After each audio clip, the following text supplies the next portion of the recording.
A paz do Senhor, povo de Deus, que a graça do Senhor esteja sobre cada um de vós. Quem vos fala aqui é Israel Lucas, servimos ao Senhor como pastor auxiliar na Igreja Evangélica Assembleia de Deus, aqui em Caxias, no estado do Maranhão, sob a supervisão do nosso querido pastor-presidente, pastor Caetano Jorge Soares.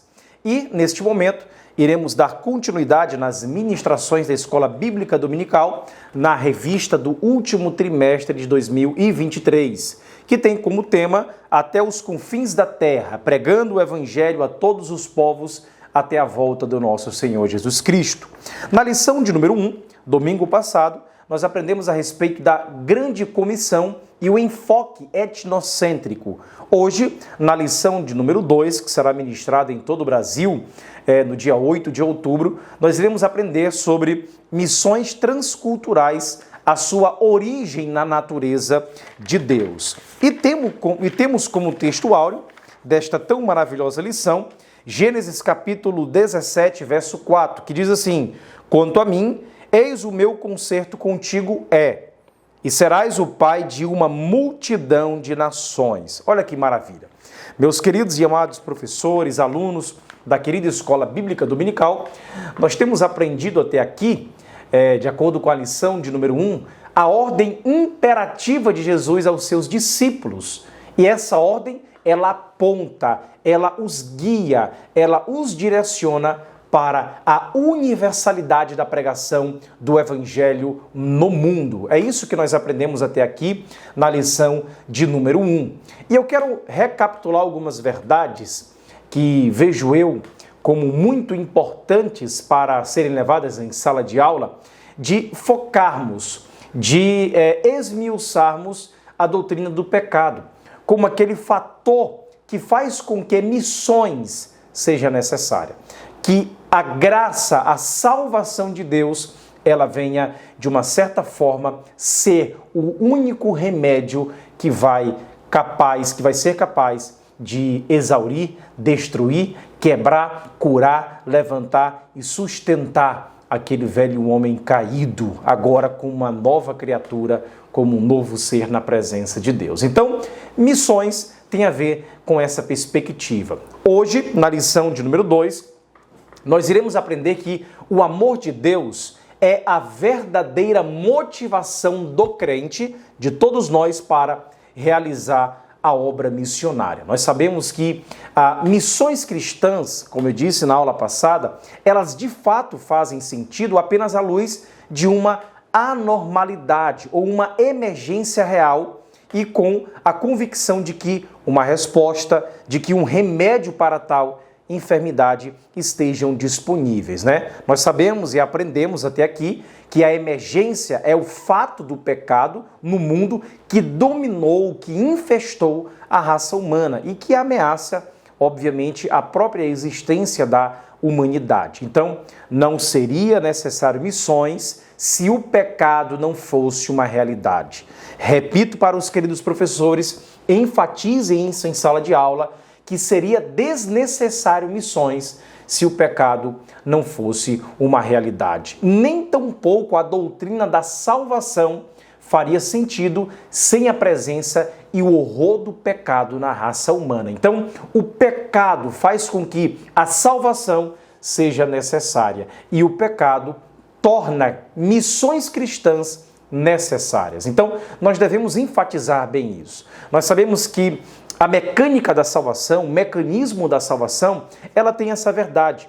Ela tem esses aspectos que englobam um homem no seu estado de pecaminosidade, de total separação com Deus, né? Nós sabemos que a palavra pecado, ela é escrita em negrito nas páginas da Bíblia, e é interessante que em apenas 4 capítulos são uma exceção desse mal, dessa maldade, né? De acordo com Gênesis capítulo 1, Gênesis capítulo 2, o pecado, ele de fato não era parte da história humana original.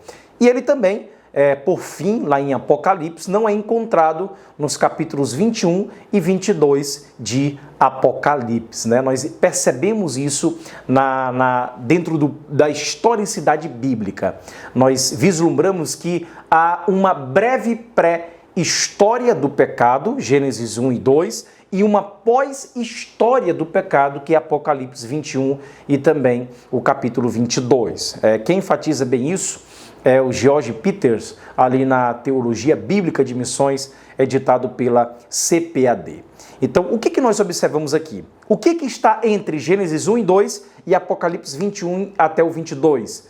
O restante da Bíblia, Gênesis 3 a Apocalipse 20, é um registro do pecado humano e da divina intervenção na história. Então, recapitule isso para os vossos alunos. O que acontece no restante da Bíblia, Gênesis 3 até Apocalipse 20, é basicamente o registro de fatores do pecado, de exemplos de pessoas pecadoras e bem como aquilo que Deus fez na história da humanidade como interventor divino, como nosso próprio Redentor, como aquele que tem um coração missionário e nos ama de uma maneira que não conseguimos vislumbrar ou aferir, né? Aquele amor incomensurável de Deus. Então, nós observamos que esse ato divino, ele prepara, ele realiza, ele efetiva a salvação.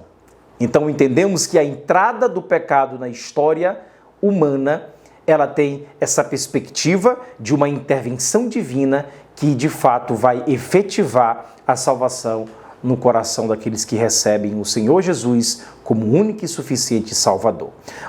Deixe claro isso para os vossos alunos. A salvação, ela engloba 3 aspectos, nós percebemos e entendemos isso. Justificação, regeneração e santificação, ok? Estes atos aqui, justificação, regeneração e santificação, levando em conta, obviamente, a regeneração, que tem outro aspecto, que é o privilégio, podemos colocar, objetivo, né? Somos adotados, e a doutrina da adoção, e bem como a experiência subjetiva, que é a própria regeneração, leve em conta a justificação, regeneração, adoção, e bem como a santificação. Isso aqui é necessário para Deus aplicar a salvação no homem. Agora, o homem, como é que nós recebemos essa salvação? Também estão aí sobre 3 títulos, sobre 3 aspectos. Primeiro, arrependimento, fé e obediência. Primeiro, arrependimento, fé, obediência. Recapitulando, para que a salvação seja aplicada em nós, são necessários 3 passos. Não que aconteçam de maneira consecutiva. Estou dividindo apenas para fins didáticos. Mas quais são? Justificação, regeneração, santificação. Como é que o ser humano recebe a salvação? Primeiro, arrependimento, fé e obediência. Está aqui o mecanismo da salvação dentro do plano redentor, dentro do plano da redenção, ok?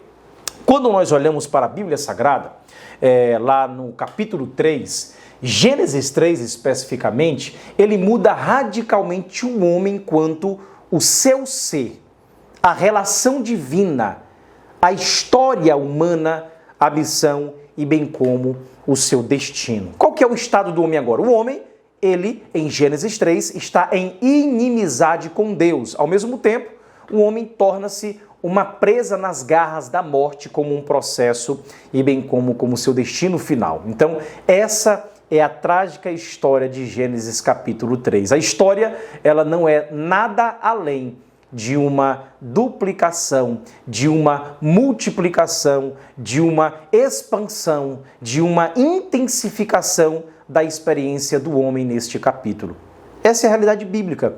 O que é Gênesis 4, 5, 6, 7?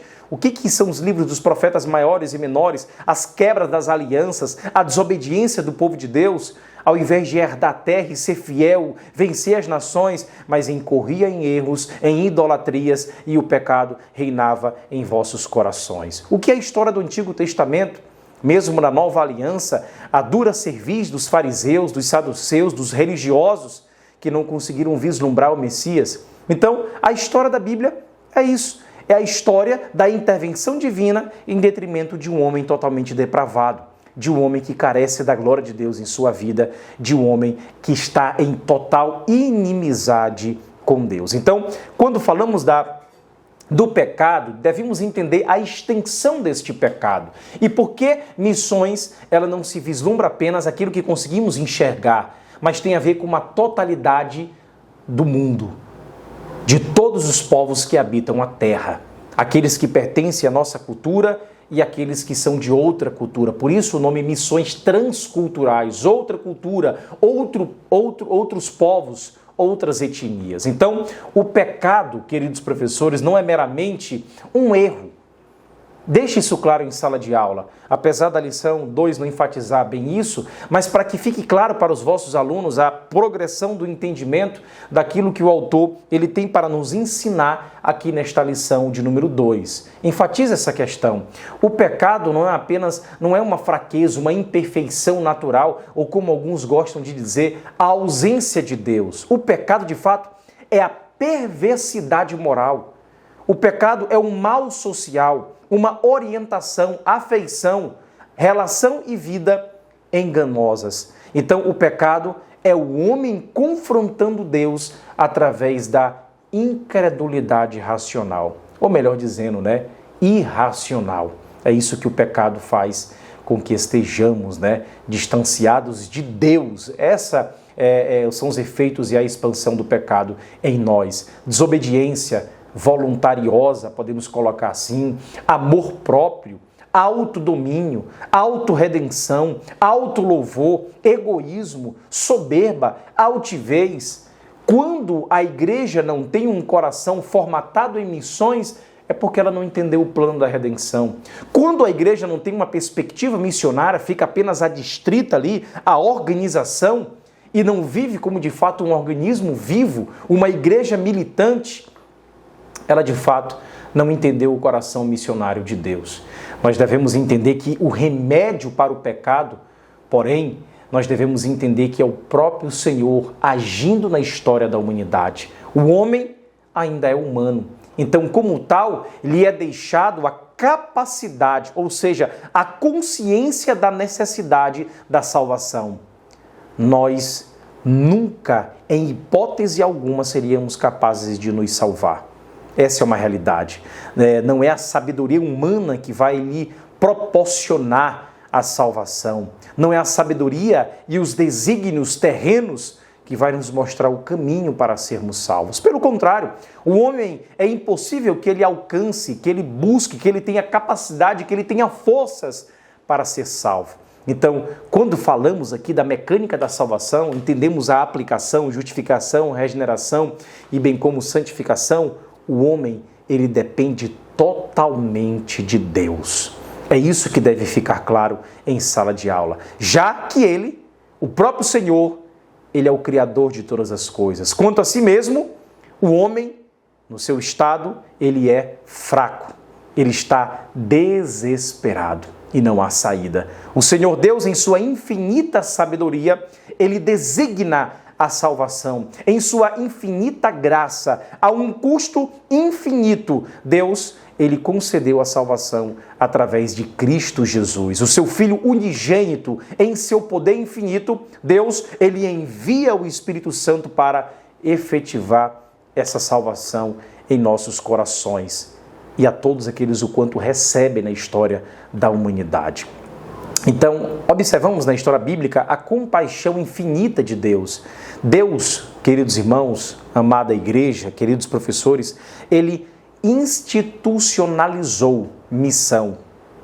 E missões, primeiro, através de Israel e agora através de sua igreja, para que a humanidade fraca, para que a humanidade decaída, para que a humanidade desesperada, para que a humanidade distanciada de Deus pudesse ouvir, pudesse conhecer, pudesse acreditar na boa notícia, na infinita salvação de Deus para a humanidade. Então, essa também é a história do princípio de Gênesis 3 ao final de Apocalipse capítulo 20. Essa é a história da redenção. Até a próxima aula. Deus te abençoe grandemente.